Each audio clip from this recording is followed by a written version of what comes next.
President Trump appeared to make light of Russia's interference in the 2016 election on Friday as he met with President Vladimir Putin and, in an almost playful tone, told him not to do it again. In their first meeting since the special counsel, Robert S. Mueller III, reported that Russia had mounted a systematic operation to influence the last presidential election on Mr. Trump's behalf.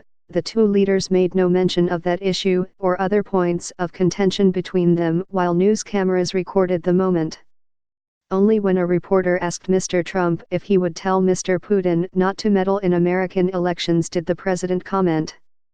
"Yes, of course I will," Mr. Trump said. Turning to Mr. Putin, he said with a slight grin, "Don't meddle in the election, President." Then, pointing at another Russian official in a light-hearted way, he repeated, "Don't meddle in the election." It was hardly the stern approach Mr. Trump's critics back home have demanded he take with Russia, and it was likely to stir a fresh furor over his polite and deferential approach to the Russian leader. Last year in Helsinki, Finland, the last time they had an official meeting, Mr. Trump equated Mr. Putin's denial of any election intrusion with the contrary conclusion of American intelligence agencies. President Trump voiced optimism on Friday afternoon about upcoming trade talks with China, saying that his planned meeting on Saturday morning with China's top leader, Xi Jinping, would be productive. Taking questions during a joint news conference with President Jair Bolsonaro of Brazil, Mr. Trump talked repeatedly about the Xi meeting, while avoiding specific predictions. "At a minimum, it will be productive. We'll see what happens and what comes out of it," Mr. Trump said. He denied recent news reports that he had promised not to impose any new tariffs on China in order to arrange his meeting with Mr. Xi on Saturday. "No, I didn't promise," he said. Mr. Trump's senior aides have just gone through the necessary legal steps for him to impose tariffs of up to 25% on $300 billion a year worth of American imports from China. But they have not given any timetable for when he might actually do so. Mr. Trump tried to portray the overall trade war as likely to end well. "I think we have a very good chance, we'll see what happens," he said. To the surprise of exactly no one, President Trump sneaked a look at the Democratic debate in between meetings with world leaders. And to the surprise of exactly no one, he professed not to be impressed. Mr. Trump evidently passed a television set just before joining Chancellor Angela Merkel of Germany. "All Democrats just raised their hands for giving millions of illegal aliens unlimited health care," he, or perhaps an aide, quickly typed out on his Twitter account. "How about taking care of American citizens first? That's the end of that race." He then sat with Ms. Merkel and went ahead with the same criticism of Democrats as reporters were invited in the room.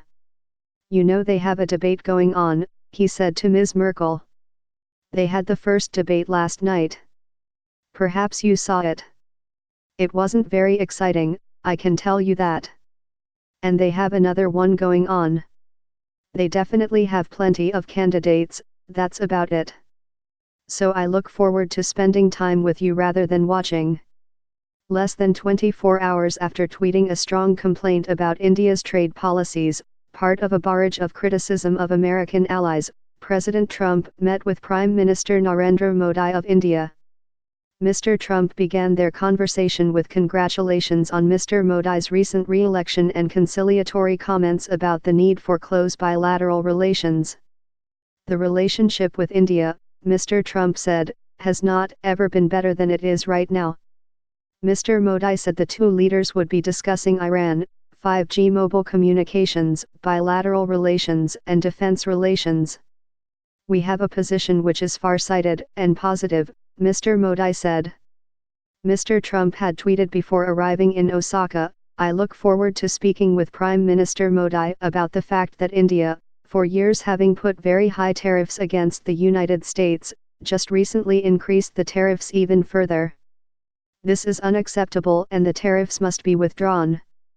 3 weeks ago, Mr. Trump suspended India's participation in the Generalized System of Preferences, an American program that allows goods from the world's poorest nations to enter the United States with zero tariffs. India retaliated several days later by imposing tariffs on 28 products imported from the United States, including almonds, apples, and walnuts. One thing world leaders have learned is how to play up to President Trump when he visits. In the latest example, Prime Minister Shinzo Abe of Japan at their meeting on Friday gave the president a one-page map and chart rendered in red, white, and blue showing recent Japanese investments in the United States. Japan has 5 additional investments in just 1 month, the sheet declared with Trumpian boldness.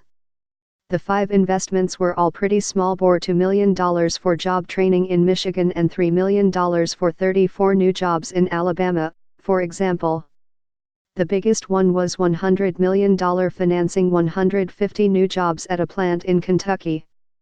But the details matter less than the point. Mr. Abe, like other world leaders, has come to understand that the way to appeal to Mr. Trump is to tell him they are spending money in the United States. Mr. Trump thanked Mr. Abe for sending auto companies to the United States.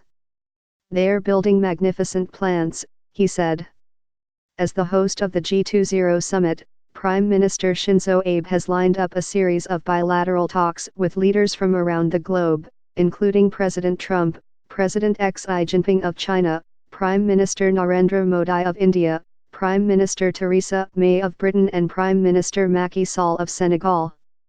Conspicuously missing is a meeting between Mr. Abe and Moon Jae-in, the President of South Korea.